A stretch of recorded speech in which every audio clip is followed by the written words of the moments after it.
Hello guys, అందరూ ఎలా ఉన్నారు? Welcome to Prashanthi mini vlogs channel. ఈరోజు నా వీడియో ఏంటో తెలుసుకోవాలంటే ముందుగా నా ఛానల్ని అయితే సబ్స్క్రైబ్ చేసుకోండి. సో ఈరోజు వీకెండ్ కాబట్టి పొద్దున్నే లేచి మంచిగా రెడీ అయ్యి టెంపుల్కి అయితే వెళ్ళిపోతున్నాం. సో ఏ టెంపుల్లో తెలుసుకోవాలనుకుంటున్నారా? హైదరాబాద్లో one of the most famous temple అండి, కర్మాన్ ఘాట్కి అయితే వెళ్ళబోతున్నాం. సో ఆ టెంపుల్ ఎలా ఉంటుందో ఏంటో చూసేద్దామా మరి. మా క్యాబ్ వచ్చేసింది. అదేనండి, మన మిడిల్ క్లాస్ వాళ్ళకి ఆటోనే కదా క్యాబ్ అంటే.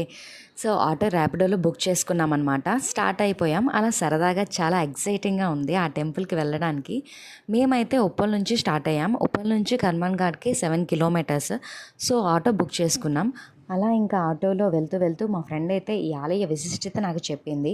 అదేంటో మీకు చెప్తాను వినండి. దీనిని క్రీస్తు శకం 12వ శతాబ్దంలో నిర్మించారు.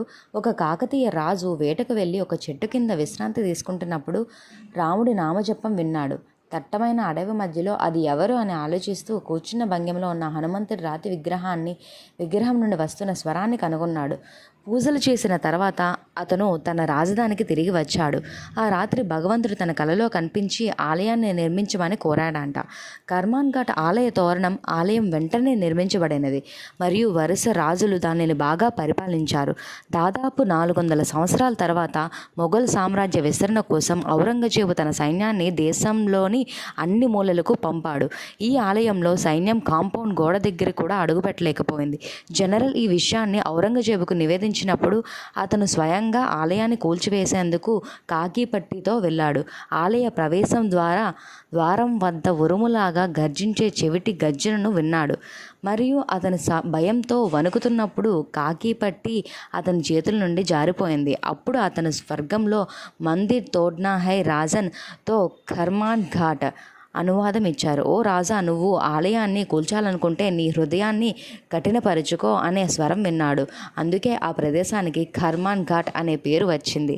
మరియు నేటికి ఆంజనేయుడు ఆంజనేయ స్వామిగా ప్రశాంతంగా ధ్యానం చేస్తూ భక్తుల్ని ఆశీర్వదిస్తున్నాడు అని ఈ స్టోరీ అంతా మా ఫ్రెండ్ అయితే నాకు చెప్పింది.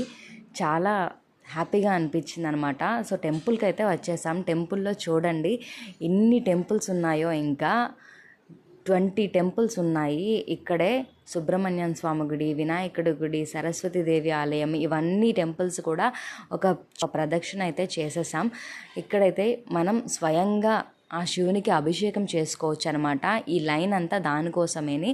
మేమైతే చాలాసేపు అభిషేకం చేసే వెళ్ళాలని చెప్పి లైన్లో అయితే నించున్నాం. అలా అభిషేకం చేసి ఇంకా వేరే టెంపుల్స్కి అయితే స్టార్ట్ అయ్యామన్నమాట.